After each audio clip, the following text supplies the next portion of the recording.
following is a live broadcast of a Lone Star community radio program, recorded and broadcasted live on irlonestar.com, Conroe's FM 104.5, 106.1, and facebook.com/irlonestar. For more information on this show, please visit our show page at irlonestar.com/shows. To sponsor or donate to this program, visit our donate page at irlonestar.com/donate, or email us at lscrstudios@gmail.com, or give us a call at 936-666-1084. Lone Star Community Radio production and broadcast is possible by folks like you. So sponsor and donate today.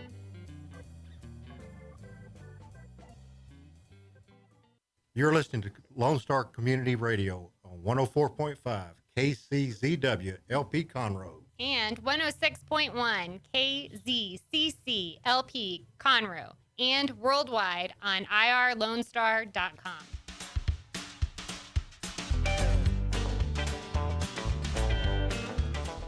Good afternoon. Welcome to the Extension Hour. I'm Amy Ressler, County Extension Agent, Family and Community Health, and I've got my other co-workers with me here today, Michelle Mihalek, County Extension Agent, 4-H Youth Development, and Justin Saenz, County Extension Agent, Urban Youth Development. So they work with the 4-H program, and then we have a lovely 4-H member with us here today, Danae Lesner, who is, you're like a triple crown or something, right? Because we've got County Council Chairman, you are the District 9 4-H Council Vice Chair, and then you're also a member of the State 4-H Council, which is very, very impressive. And you are an impressive young woman, and we're really glad that you're here today. So if you haven't guessed already, we're going to talk about 4-H today, all about 4-H. So things are a little different right now, right? With the, we're still in a pandemic. Lots we're still of excitement, trying to figure out how to do things a new way, in a different way. Exactly. So we did something new and different this year. So at the end of the, always in August, there's the 4-H Awards Banquet. So that's where we recognize the accomplishments of all of our 4-H members during the year. Always do it in August, but had to kind of shift gears this year, right, guys? Most Yes. definitely. Very, very much so. So tell us a little bit about what you did to try to adjust with doing the awards banquet this year. No food, right? Everyone's going to starve. So this year, instead of having an in-person banquet, just because of the social distancing requirements, we decided to have a virtual award celebration. We called it, instead of a banquet, it was a celebration. And so we wanted to make sure that we highlight our kids and the highlights that they had throughout the year. We didn't want to cut them short just because of this pandemic. So we wanted to really make the night special. And because we have the technology of recording videos and the power of social media and YouTube, we actually filmed our entire banquet as we would in person, but it was just cut up in segments. I think we had all 5 officers there, and I think we had over about 80 different takes that we did with this, and over the course of a few weeks, we were able to glue everything together for about a 37-minute video that we were highlighting all our 4-H'ers, and so it was our virtual 4-H celebration. Yeah, and we're going to actually watch a little bit of it in just a little bit because it turned out really awesome. You guys did a great job. But things are different, right? But we did some animal validation. We did some entry. You had stock show entry, or major livestock show entry last night, We right? did entries for State Fair of Texas and Heart of Texas. They have both canceled their fair portion, but they are going to continue the opportunity for our youth to be able to finish out their livestock projects that they've started early in the summer. So we did entries for those junior livestock shows last night. We've got a pretty good chunk of kids that are going. Our validation, which for us, validation just means that we are verifying that you own your animal by the deadline that the show says you have to own it. And we do that in June. It was very exciting to figure out a way to do that safely and socially distanced and keep everybody safe and still accomplish the goal of trying to move forward with that program. So yes, it's been a very interesting summer. Justin and I are usually traveling everywhere under the sun for Leadership Lab and State 4-H Roundup and district horse show, and we did get to have district horse show this summer. We had about 6 kids that participated. It's an outdoor From Montgomery County. From 6 Montgomery kids, County. okay. Yes, It's the whole you're district. right. There was more, but 6 from Montgomery County. There's 18 counties in our district, but 6 kids from Montgomery County participated in that show, and it falls under the, outdoor events, sporting events, horse event kind of thing. So we were able to pull that one off, where the rest of our activities went virtual or didn't happen this summer. So we're excited that we got to do a few things anyway. Yeah, so things are definitely looking different, but 4-H goes on because 4-H is really a lot about. We've got clubs and projects and that kind of thing, but there's a lot of it that's very self-motivated. Like you have to do that as an individual, decide what you want to do, and go forth and do it. Right, Danae? Yeah, I really think that it is about self-motivating as well as having people who are there for you. I mean, just some of the projects I'm a part of are things that I do, like record book or even running for district office. I've had to lean on Michelle and Justin with like, how do I do this? Where do I start? What do I need to fill out? What meetings do I need to attend? But you have to be the one to show up, and you have to be the one to ask the questions and to do the work. And you don't you don't have somebody else do your record book. You do your record book, but somebody has to teach me how to do it. So Right. It is very self-motivating, and it has taught me to be a self-motivator outside of 4-H as well. All right. So, what did you do your record book in? Sheep. All right. What are your other? Tell us a little bit about your projects. A little bit about how you got involved in 4-H. So my main project is sheep, and I've done sheep ever since I joined 4-H. I actually joined it because my stepdad introduced me to the project because he showed sheep through FFA. But whenever my stepdad became part of my life, I was too young to be in FFA. I was only in middle school. So I started showing sheep in 4-H, and then I migrated to rabbits, and then I tried to do a goat this year. I started food and nutrition last year. Ever since I joined, I was a part of leadership, so I expanded to district, and I got to state this year. I also did Livestock Ambassador last year, and I did the Advocacy Academy this year. So I'm really trying to be a well-rounded. I never want to go into a room and have somebody talk about a project that I don't know what's going on, or I don't have any experience in that area. So I've tried to make sure I'm at least in a little bit in everywhere. I'm not just a livestock kid or just a non-livestock kid. But I try to stay well-rounded. So when somebody asks you, what is 4-H? Why should I even join? What do you tell them? So we actually have these things called elevator speeches, which is something that we do work on through 4-H. We do it in programs a lot, which is if you were in an elevator with somebody and somebody asked you what is 4-H, what would you tell them? And I typically tell them that it's a youth organization that aims at creating quality leadership skills in younger kids so that they can be future leaders of tomorrow. Just because I feel like that's what 4-H really is. It is a fun project. It is something you can do where you create friends, but it is about leadership, and it is about growing as a person. Right. So speaking of leadership, I mentioned when we introduced you, you have a few different leadership roles that you participate in. So what do you feel like that's taught you? First of all, it's definitely taught me accountability because I need to make sure I'm actually doing my work and not just having an office position. But it's also taught me that just because you have an office position doesn't mean that you're a leader. You do have to put in the work, and you do have to communicate with people, and you do have to make those connections and be a good leader. You can't just have a title and become a leader. It's something that you have to earn and something you have to work for. And so being a leader in these uncertain times, what kind of things do you feel like you've had to do differently than you might have done otherwise? I definitely feel like, especially just with wearing the mask and everything, I need to be a leader by example and wear my mask and make sure that other kids know that I'm wearing mine, so you need to wear yours as well. You need to be safe. You need to make sure that you're staying your 6 feet apart, that you're not, putting anybody in danger or putting yourself in danger. And I really just learned that to be a leader by example, whether it is during a pandemic or not, you need to be what you want the other leaders to be and be an example for them to look up to. And your sheep have no idea that there's a pandemic going on, right? Oh, I hope not. It'd be kind of scary. So has it affected, like we said before, being a lot of your 4-H projects, you've got to want to do it, and you've got to take the actions. So there's a lot of things that are there just ready for the taking, but you have to take initiative. And so how, some actions that you've taken with your sheep project? With my sheep project, especially because I have started working on a record book and I do want to be competitive at the state level, I have started working on our breeding program. We have bred sheep ever since I started showing sheep, but we've growing our farm into more sheep. We're actually at about 25 sheep right now, and we're trying to start selling sheep for kids in Montgomery County. My stepdad really likes helping out the children, so he wants to sell sheep to other kids so that they can at least try the sheep project one time.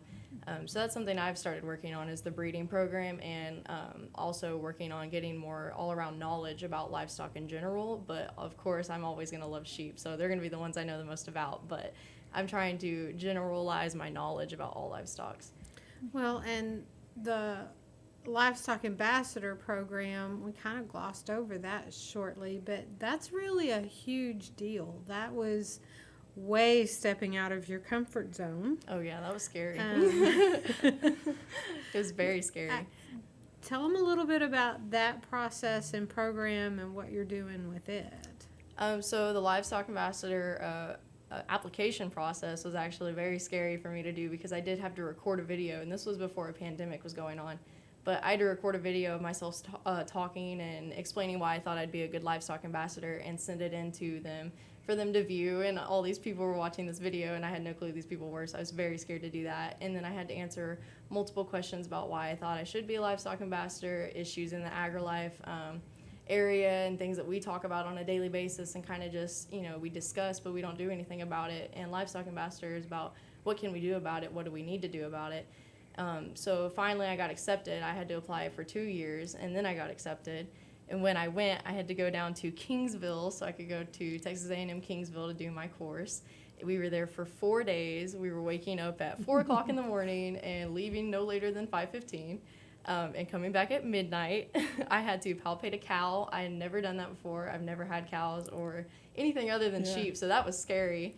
But it was just a lot of knowledge in a short period. It was 4 days, and then afterwards we had to go home. We had to write 3 different essays, and then we had to take a 250 question test, and you had to pass it with an 80 just to be a certified livestock ambassador. Wow. And then after that, we're required to meet a minimum of 40 hours a year, which is obviously, it seems like a very low number when you think about a year, but I know people that are reaching 400 hours a year, so you just got to give back to the community and help try to teach people about livestock. And it's been really fun. I've enjoyed it. It's been a crazy experience.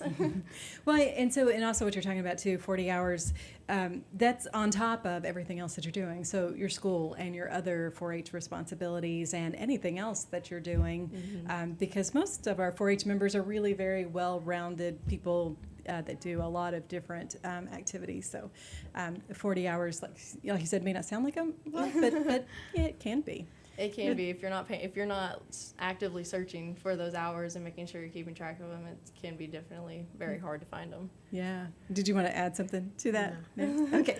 So we're just going to, instead of taking a break, we're going to go ahead and move on and talk about.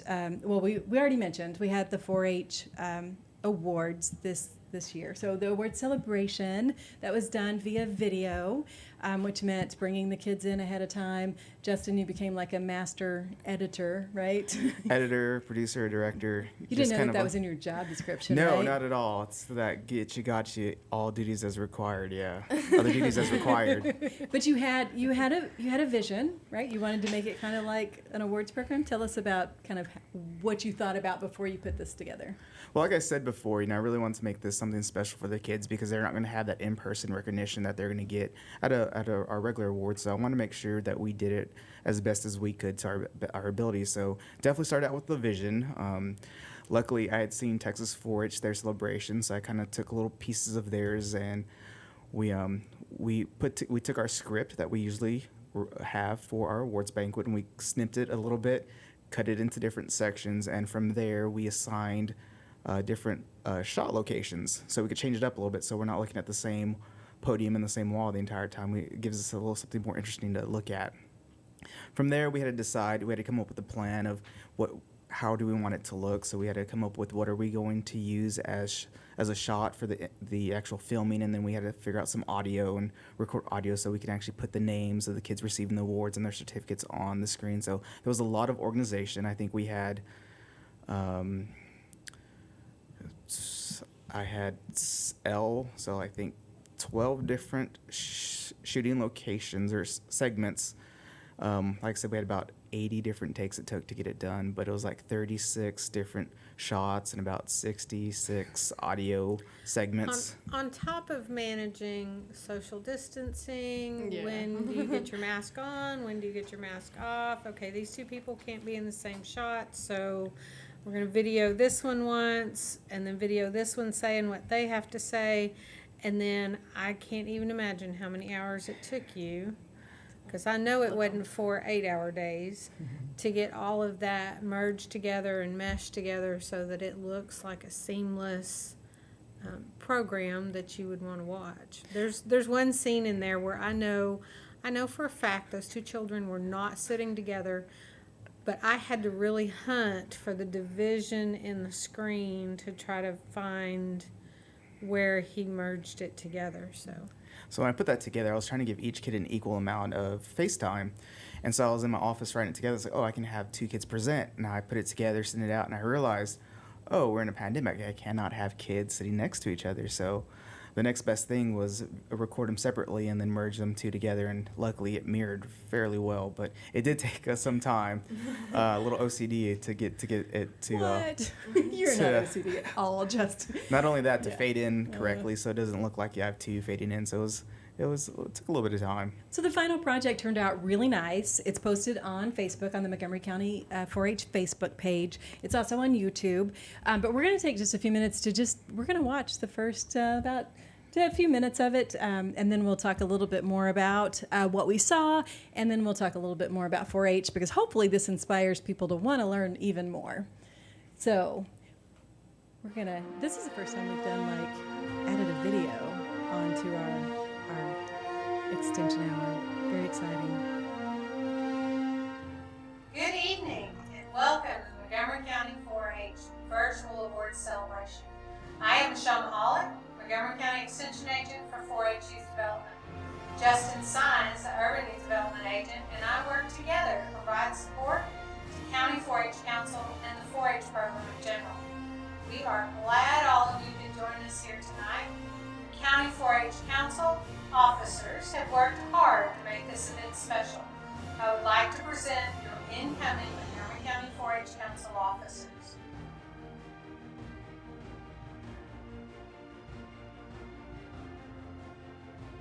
And our chairman, Danae, Lesner. Our first vice chairman, Bailey Wolf. Our secretary, Harris Downs. Our treasurer, James Fagan. And our parliamentarian, Jessica Skelton. Congratulations.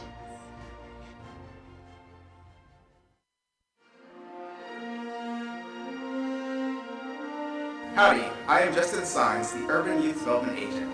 It is my distinct pleasure to induct the 2020-2021 Montgomery County Council officers.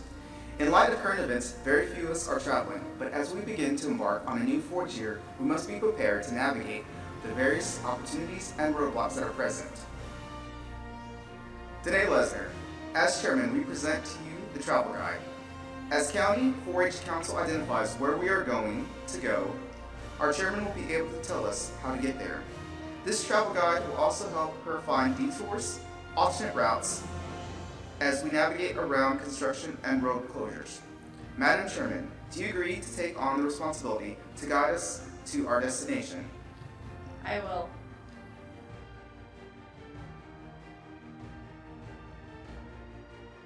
Bailey Wolf, as Vice Chairman, use these binoculars to help you navigate and watch for signs and places of interest along the way. Co-pilot for the Chairman and be ready to lead the way when needed. Will you accept these responsibilities to find interesting and educational stops along the way and take the wheel in the event the Chairman is unable to? I will. Karis Downs, as Secretary, we hope you use this journal and pen to jot down important things said or done for the future reference and memories of the important trip. Do you agree to record all the experiences this year and remind Council what they have accomplished? I will. James Fagan, As treasurer, you are gifted with cash. You will have to know where we are going and what sites we are visiting along the way, as to know how much money we will need. Do you agree to watch our funds closely and make sure we are spending wisely? I will.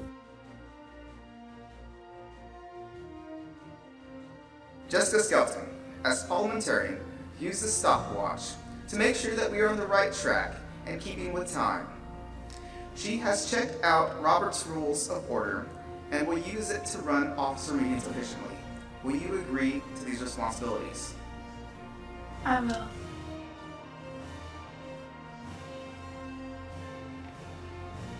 We have a strong team to lead us through these uncharted territories. They are well prepared to ensure a fun and safe 4-H year. We need you, Montgomery County 4-H members, to help us identify destinations. I now declare these officers duly installed. Congratulations.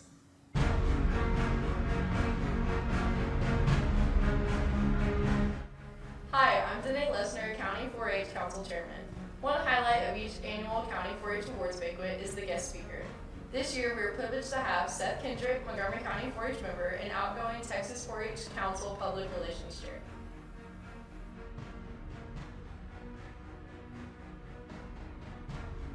Hello everyone, my name is Seth Kendrick, and out of my 10 years in the 4-H program, I never dreamt that I'd have the opportunity to be the guest speaker for my county award ceremony, but here I am today, and I'm extremely thankful for this opportunity. I guess I'll go ahead and start by telling you all a little bit about myself. I was born into a family of 6 kids, and I'm the youngest of everybody, and my older siblings were really involved in the 4-H program, so naturally I've been going to club meetings ever since I was a baby. But over the last 2 years, my main projects have been leadership, photography, robotics, and videography. But over the years, I've also participated in several others like wood science technology, consumer decision making, and food nutrition. But out of all those projects, I definitely say that leadership was the hardest for me because I was by no means a natural born leader as a kid. I was pretty shy, and I was always nervous, and I lacked confidence. I remember running for my first club officer position and just really not even wanting to be at the meeting. But there happened to be an open slot for county council delegate that nobody had filled, and I looked over at my mom, and the face she had on, I knew that was the face that I was going to have to run for the position, which I wasn't thrilled about, but at the end of the day, it was one of the best decisions that I could have made for my 4-H career. Because now I've served in several club positions from president to county council delegate. I've served on county council as historian, parliamentarian, and this past year, first vice president. And I'm also the outgoing Texas 4-H Council Public Relations Officer. And with that last officer position came a long journey, which started in the summer of 2018 at State Roundup. It was there where I was giving a remote 4-H educational presentation, and it's actually my first year competing in that category. But I did pretty well. I placed 9th at state, and I was still thinking though, I wish there was more creative ways that I could come up with to promote the 4-H program.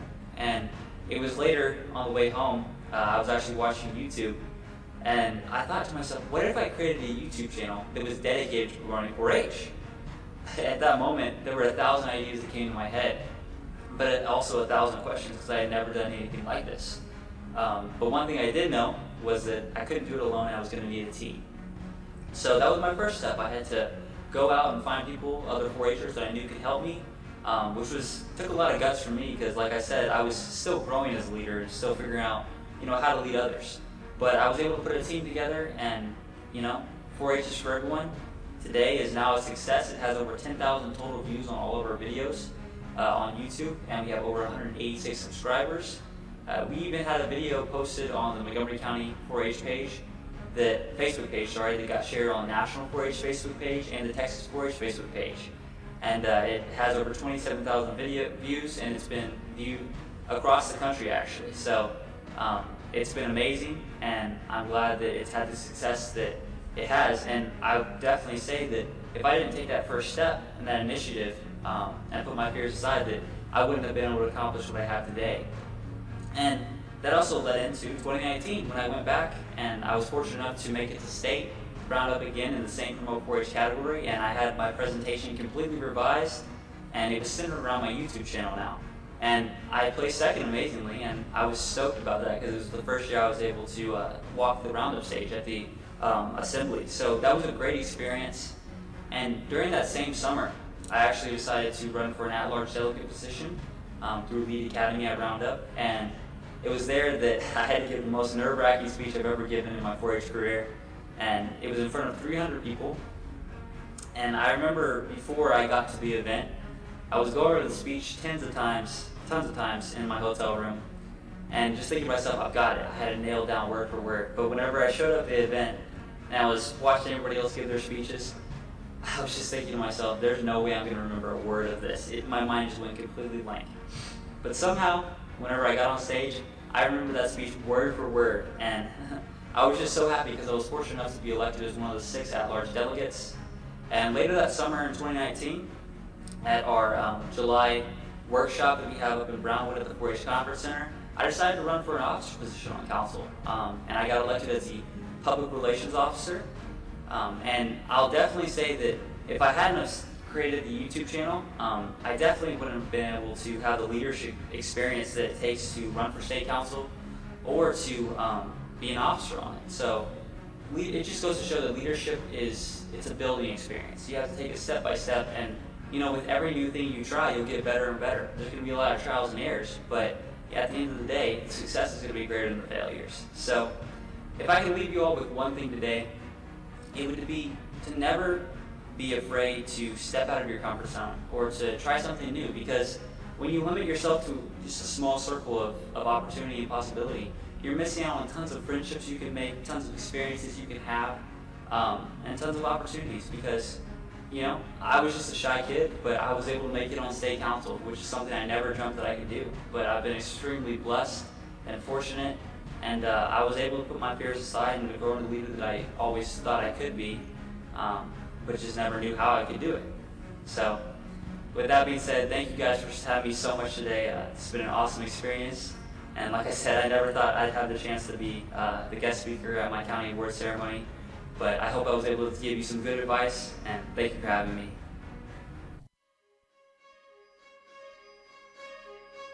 All right, so that was a clip Hi, from I'm Harris our Downs, 4-H County Council Awards Secretary. celebration that was Hi, online I'm this Jessica year. Skelton. We are going to take a little bit of a break, and we're going to come back. We're going to talk a little bit more about our people, our programs, our partnerships, because that's what we do here on the Extension Hour. And 4-H really is like all of those, all in one, and probably, I would say, if not one of the most, it's probably the most significant public partnerships that we have in Texas A&M Extension. So you're listening to the Extension Hour, 104.5, 106.1. We'll be right back after this.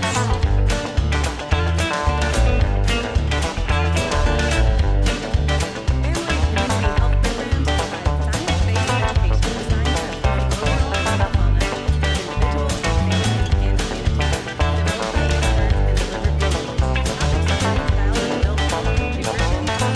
health,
health programs provide science-based education designed to improve the overall health and wellness of individuals, families, and communities. Developed by experts and delivered locally, topics include child and adult health, nutrition, child care, financial management, passenger and community safety, and building strong families, all encouraging lifelong health and well-being for every person, every family, and every community. We are Texas A&M AgriLife Extension, helping Texans make their lives better. A Lone Star Community Radio is ready for the summer. If you or anyone you know is looking for summer internship opportunities, a Lone Star Community Radio is a great place to grab the mic and be on the air. A Lone Star Community Radio offers a great opportunity to those interested in learning about the radio world all year round. Be an on-air personality, talk show producer, or YouTube, TV, podcast editor. Contact the station at info@irlonestar.com or call the station's message line at 936-647-3776. What can the Better Living for Texans program do for you? You can learn how to increase your consumption of fruits and vegetables, choose foods that are relatively inexpensive and good to eat, make your food dollars last longer, prepare quick, nutritious meals, help your children learn how to eat healthier snacks, and much more. Our program is committed to helping people like you improve your health through providing research-based nutrition education in a friendly, cost-free, and relaxed environment. We are Texas A&M AgriLife Extension, helping Texans make their lives better. Listen in Mondays at noon to hear Conroe news from local nonprofits, businesses, upcoming events, Conroe Park events, news stories, and information that matters to you with your host, Margie Taylor of Taylorized PR. For more information about being a guest, visit irlonestar.com/Conroe Culture. Welcome back to the Extension Hour. I'm Amy Ressler, Justin Saenz, and Danae Lesner, and we've been talking about 4-H celebration. So we had to do the awards, what we usually call awards banquet. We usually have a really nice night. It's really nice to get everybody together, celebrate, clap for everybody, for all the awards that our kids have gotten throughout the year.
awards that there are and how kids go about applying for those awards? Why do we recognize them? So every year in June, the first part of June, several of our 4-H'ers will start working on their 4-H record book. In addition to that, clubs have been doing community service projects all year. And our community service is not mandatory. It's not kids that got in trouble that have to go do good things. These are projects where our 4-H members have seen a need in their community, and they go out and do what they can to make a change in that.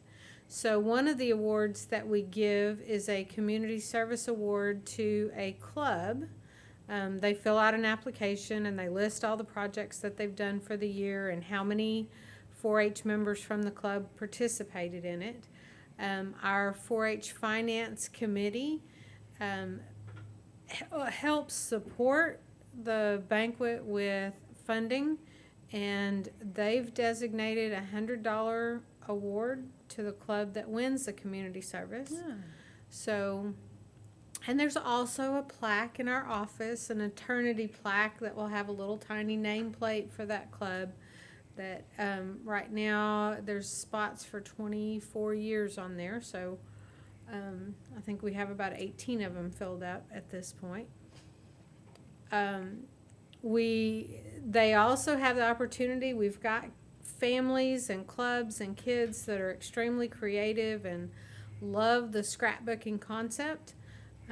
And they'll get a committee together within their club, and they'll take pictures all year long and keep up with everything that's going on, and they'll create a scrapbook. So we have a scrapbook award for the club to apply for. From there, we have officers. All of our clubs have officers: president, vice president, secretary, treasurer. So we give the secretaries and treasurers a little bit of extra consideration. They've worked hard all year long. Their secretaries keep up with the minutes. They record the attendance. Several other tasks related to those kinds of things. So they can submit their secretary book for judging and to receive an award for that. And treasurers are the same way. They have to keep up with the finances of the club for the year. The ins and outs and how much income and how much they've spent and what they've spent it on, and make sure that all the documentation is there, that it was a valid expenditure, and then that's a treasurer's award. Unsung Heroes, so that's one that you don't necessarily apply for yourself. Someone in your club has seen you do something extraordinary that you haven't gotten recognition for yet. You're a powerhouse behind the scenes. You're not necessarily up in the front leading, but you're leading from the back row. You're being a good example and those kinds of things. So another member or an adult may see you doing those kinds of things and submit an application for you to receive the Unsung Hero Award. And none of those awards require a record book to be completed. So that's 4-H members in the county, and any that have those offices or any of them can apply for those. And then there's individual awards that come with completing a record book, right? Definitely. So the biggest bulk of the awards that we give out that night are record book completion awards. And a 4-H record book is basically an expanded resume of what your 4-H activities are, what kinds of leadership activities that you have done throughout the year, what have you done to teach other people what you've learned over your career, also your community service, and then there's pages for you to list your stuff from outside 4-H, your awards and recognition, and your college and career exploration. So that book gets put together, and we give you an award for completing it. I'm going to interrupt you for just a second. We just got the county agent view of what a record book is, right? That would be perfect. All right. Yes. So, Danae, tell us the 4-H member version. What is a record book? Why would you even do those? Okay. besides getting awards?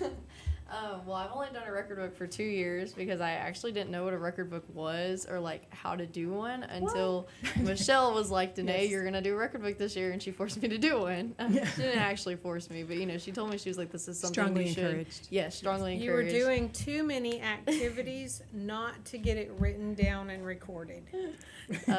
But a record book for me is just kind of like something I can look back on and like see what I've accomplished throughout the year or just throughout the years. Because in my record book, I really like to look at the years that wasn't from, like this one is the 19 to 20 year. I like looking at the 16 to 17 year and seeing like how much I've grown. So for me, it's just really a collection of all the things I've accomplished and like how far that 4-H has brought me. Yes, it is an expanded resume, but I like looking at it like my 4-H story or like things that I've accomplished and I've completed. And we'll talk about it a little bit more too, but also record books lead into scholarships, which you'll be applying for soon. But we'll talk more about that. Let's talk about, so they each, record books, they'll get an award, just They get a recognition for doing completion the award. record book. It gets judged at the county level, and they get comments back. Those that place first get advanced to district and get judged again. And then our seniors advance to state and get compared to record books from across the entire state of Texas that have been through the same judging process in those districts. So they can get additional awards for that. That record book also gives them the opportunity to apply for our specialty awards. So in Montgomery County, we give out a Bronze Star Award to our junior 4-Hers who are 3rd to 5th grade. We give a Silver Star Award to our intermediate 4-Hers that are 6th to 8th grade. And then our seniors have the opportunity to apply for a Danforth I Dare You Award, which is a national award, and a Gold Star Award. And Gold Star is the highest award that a 4-H member can receive and requires that they have an adequate amount of leadership, community service, participation at more than just the club level. So we're looking for students who have gone above and beyond and gotten out of their comfort zone and moved on to doing county, district, and state kinds of activities. So lots of opportunity for Lots of recognition. opportunity. So, And we talked a few minutes ago about getting to see everybody and be recognized in front of your peers. 4-H is a family. It is a tight-knit family. Your members in your club are like your brothers and sisters. We talk about our 4-H members as being our kids because they're all important and we're with them all the time. Justin, do you want to add anything to the importance of recognition and the awards celebration? No, I think we've hit on most of it, but like I said before, these kids do a lot of great work throughout the year. You look at Danae and what she's accomplished this year, so we definitely just want to highlight them for the work that they do. Yeah, and like I said again, the video just turned out really awesome. So it was really cool to be able to watch that. And while we were watching the video, while it was going, we started talking about how nice that green jacket looks. Does that green jacket feel as good as it looks, Danae? It really does, in all honesty. It really does. So tell us, what does that green jacket represent? The green jacket represents that you're a member of the Texas State Council, which is actually, it can be a really difficult thing to achieve for a 4-Her. You have to either be a part of your district council or you have to be chosen among other candidates at the state roundup, and you're chosen by your peers through an election type process, and you are one of 30 people to be a part of the council every year. You can only do it once in your 4-H career, and after that you can no longer be a part of the state council, and you only have one kid per a county. You could only have one kid from Montgomery County. So I'm the only one from Montgomery County. And there's 254 counties in the state of Texas, so there's 30 kids. So we finally got that drilled in your head. Yeah. So 30 kids were able to make it. So 30 counties have a kid on state council, but it's like the peak of your 4-H career. You've reached the top. And Montgomery County has been well represented on the state council last few years. We have. Ever, forever. Always. Montgomery County rocks. Yeah. the outgoing council this year has a Montgomery County 4-H member, Seth Kendrick, that we just saw on the video speaking, wearing his green jacket. I think it's been 2 years ago that we had a Montgomery County 4-H member on state council, Gabby Pena. And we think it's been 6 years ago. Time passes too quick for me anymore. Taylor Cantrell was on state 4-H council. So in the last 6 years, we've had 4 members from Montgomery County alone. Like Danae said, out of 254 counties in the state, that's pretty special. Justin and I, we throw opportunities out to these kids. We let them know as much as we know that's available, as many of the opportunities. However, we can't sit down with each one of them and coach them through every individual thing. So like Danae said, asking questions and showing an interest in and taking advantage of the opportunities that we're throwing out at you, and then we can take that and run with it.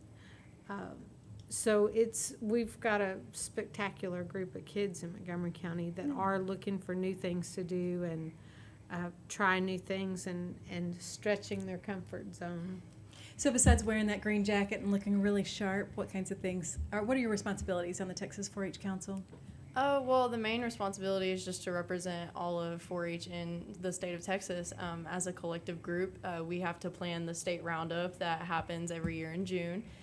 We also, since all the pandemic things that are going on right now, we actually just made a Pass the Mask video, which is a little collective group of videos of each of us putting on our state council mask and then throwing a mask across the screen or to the screen, and somebody else from the council is grabbing it and putting it on, so it looks like we're all passing masks to each other that you need to put on. Just to say, you do need to wear your mask. State council's wearing theirs, so you need to wear yours. Really, we just try to work and make everything real fun for the 4-Hers who make it to state levels and compete at Roundup. We also do a junior leadership retreat in November.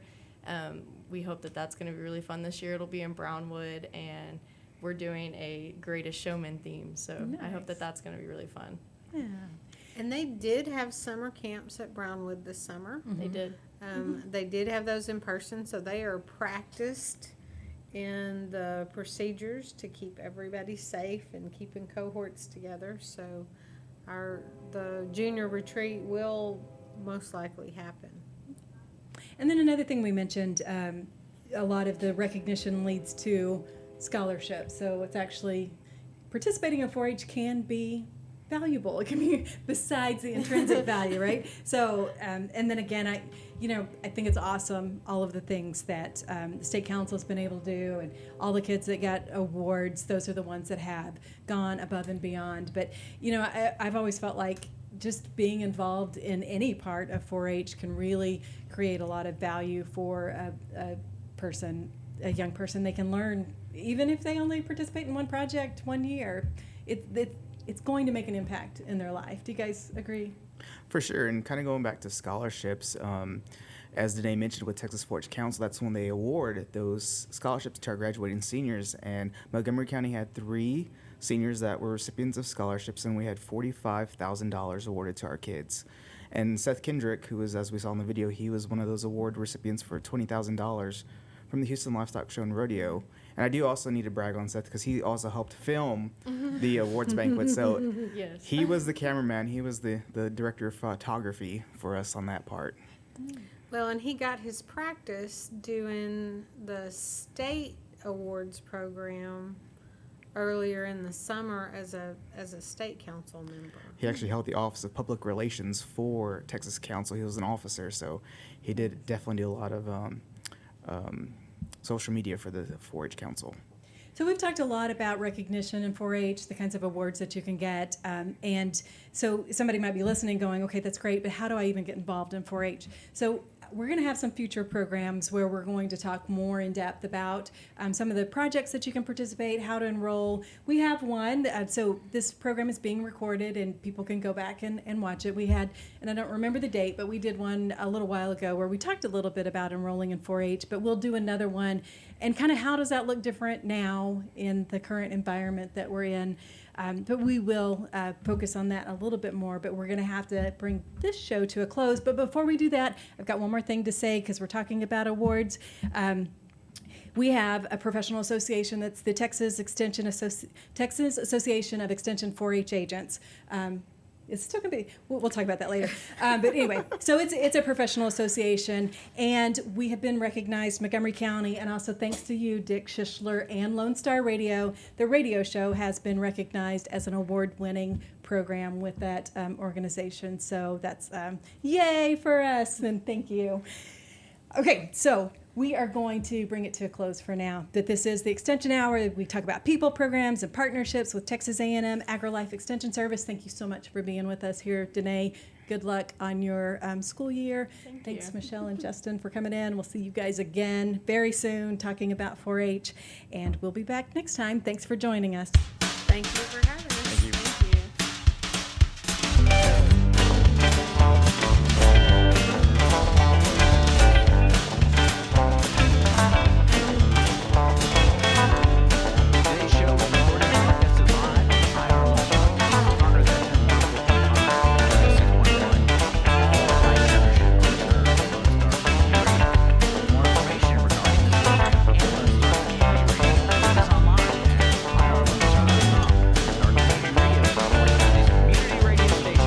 The community with local programming on TV, radio, and online. If you enjoyed today's program, please support us by sponsorship or starting your own show. Contact us today by phone or text at 936-666-1084 or email the station at lscrstudios@gmail.com.